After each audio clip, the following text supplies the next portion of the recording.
রসুল্লাহ সাল্লাহ সাল্লাম একবার সাহাবা রাদিয়াল্লাহু তাআলা আনহুদেরকে বলেন যে তোমরা মিম্বরের নিকট উপস্থিত হও।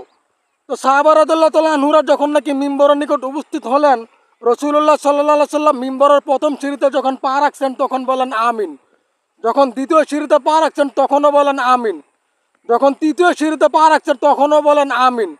তো খুতবা শেষে সব কিছু শেষে সাহাবা রাদিয়াল্লাহু তাআলা আনহু বললেন যে হুজুর, আজকে আপনি যেরকম করলেন এরকম তো কখনো করেন নাই, তো কেন এমন করলেন আমাদেরকে একটু বলেন। তো রসুল্লাহ সাল্লাহ সাল্লাম বলছে, তো যখন আমি মিম্বরের প্রথম সিঁড়িতে পা রাখি তখন জিবরাইল আলাইহিস সালাম বলেন যে ধ্বংস হোক ওই ব্যক্তি যে রমজান মাস পাইল তবু সে নিজে তার গুনাহ মাফ করাতে পারলো না। এই কথা শোনার পর আমি বলছি আমিন। যখন দ্বিতীয় সিঁড়িতে পা রাখি তখন জিবরাইল আলাইহিস সালাম বলেন যে ধ্বংস হোক ওই ব্যক্তি যার সামনে আপনার নাম উচ্চারণ করার পর সে আপনার প্রতি দুরূদ শরীফ পড়ে নাই, দুরূদ পাঠ করে নাই, সে যেন ধ্বংস হয়। তা আমি বলছি আমিন। যখন তৃতীয় সিঁড়িতে পা রাখেন তখন জিবরাইল আলাইহিস সালাম বলেন যে ধ্বংস হোক ওই ব্যক্তি যে তার মাতা পিতা অথবা দুজনের একজনকে পাইল অথচ মাতা পিতার খেদমত কইরা জান্নাত কামাই করতে পারলো না, সে যেন ধ্বংস হয়ে যায়। তা আমি বলছি আমিন। তো এখানে কিন্তু আমাদের অনেক কিছু শিখার আছে, জানার আছে, বুঝার আছে যে রমজান মাস পাইলো অথচ সে তার গুনাহ মাফ করাতে পারলো না, সে যেন ধ্বংস হয়ে যায়। জিবরাইল আলাইহিস সালাম বদদোয়া করছে, রসুল্লাহ সাল্লাল্লাহু সাল্লাম আমিন বলছে।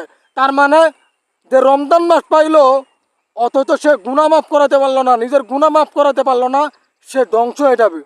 তারপরে দ্বিতীয় যেই কথা, যার সামনে রসুল্লাহ সাল্লাহ সাল্লামের নাম উচ্চারণ করা হয়েছে, রসুল্লাহ সাল্লাহ সাল্লামের নাম সে শুনছে কিন্তু সে সাল্লাহ সাল্লাম বলে নাই, রসুল সাল্লাহ সাল্লামের উপর প্রতি সে দুরূদ পাঠ করে নাই, সে ধ্বংস হয়ে যাবে। এই জন্য রসুল্লাহ সাল্লাহ সাল্লামের নাম শুনলে আমরা 100বারও যদি শুনি একসাথে তাহলে একবার সাল্লাহ সাল্লাম বললে এটা আদায় হয়ে যাবে।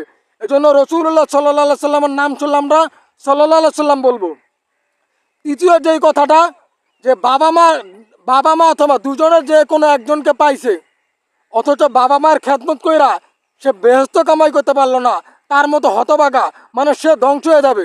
এজন্য আমাদের যাদের বাবা মা আছে বাবা মায়ের খেদমত করবো, বাবা মাকে কখনোই অবহেলা করব না, বাবা মাকে কখনো অবহেলা করা যাবে না।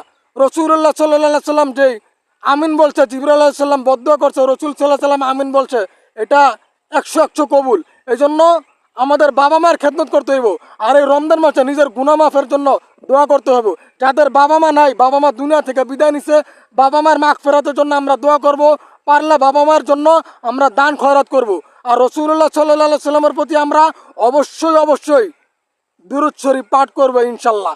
আল্লাহ তাআলা আমাদের সকলকে কথাগুলোর উপর আমল করার তৌফিক দান করুক। আমার কথার মধ্যে যদি কোনো ভুল ত্রুটি হয়ে থাকে আল্লাহ তাআলা আমাদেরকে ক্ষমা করে দিক। আমিন।